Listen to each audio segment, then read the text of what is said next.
অতএব স্মরণ করো কোথা হইতে পতিত হইয়াছ। অতএব স্মরণ করো কোথা হইতে পতিত হইয়াছ।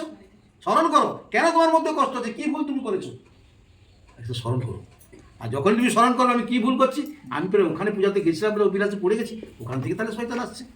আর সেখান থেকে কিছু কিনে আনছে, চরিতা কি বললো, ওখানে ছোট্ট কিনে আনছে পুতুল, ওখান থেকে আসছে, ওটাকে বাইরে বের করে দিল তো কি হলো, সেবে গেল কিনা।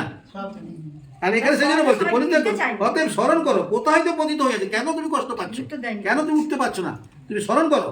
আর কি বলছে, এবং মন ফিরাও, এবং মন ফিরাও ও প্রথম কর্ম সকল করো।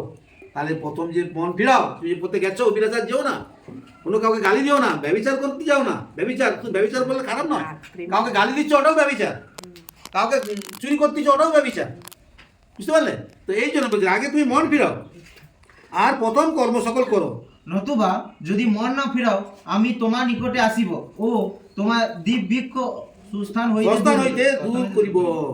অতএব তুমি যদি মন না ফিরাও, তোমার মধ্যে যে জিদ বৃক্ষ কি ঈশ্বরের সেই যে গভীর বাক্য যে সেটা তোমার কাছ থেকে হরণ করিবে। তোমার দ্বারা তো কাজ হচ্ছে না কিছু, তোমার মধ্যে আমার দিকে লাভটা কি আছে, ওটা তোমার মধ্যে পরমেশ্বর সুবিধা নিয়ে নিবে। তুমি তখন কি হবে, ভিকারি পাগলা ঘুরবে রাস্তায়, নানা রকম সংকট, আজ আনতেছি কাল নেই, এত টাকা আনতেছি আমার কেন নাই, এরকম হয়ে যাবে তখন।